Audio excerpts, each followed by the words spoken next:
Dakong hagit ang epekto sa pag-usab sa klima.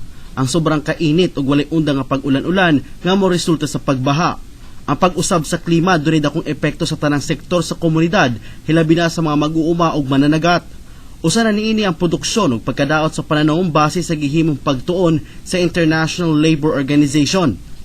Aron matubag ang problema sa mga mag-uuma, gilusad sa ILO o Philippine Crop Insurance Corporation ang Weather Index-Based Insurance Package. Isa kani ka insurance nga nakabase sa gisabutan nga index or numero sa ulan. Pwede man pod kainiton, pwede pod kakusgon sa hangin. Pero diri sa atong probinsya, mas nakita nato nga mas importante ang kadaghanon sa ulan. So naami gihimong produkto nga insurance para sa humay o para sa mais nga nagaprotektar sa mga farmers kung kusog kayo o dako kayo ang ulan o kung kulang sad ang ulan.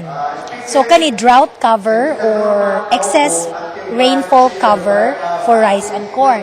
Isip pag-uuma, dako la po akong kalipay nga mobil ko ning programa tungod kay insured naman or secured ang atong panginabuhi nini kay tubagon man sa insurance kung unsay mga damages ng atong masugamak sa atong pagpananom. Aron makakuha sa insurance claim, dili na kinahanglan og field assessment sa damyo sa panguma.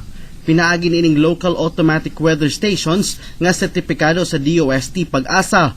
Ang payouts nga makuha sa usa ka mag-uma magdepende sa ma-compute sa PCIC base sa weather data produced. But this automatic weather station installed in selected areas and it gives automatic readings ng mga rainfall, wind direction, precipitation, temperature in a specific area. And this automatic weather station is actually connected to the internet. So if you have an access internet, you can readily access the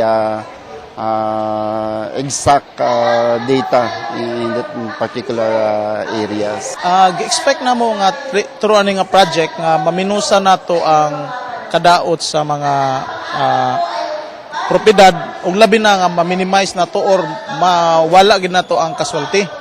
Kay gusto gid sa atong gobyerno nga adunay zero casualty gyud ang atong pag-abot sa atong disaster nga zero gid atong casualty.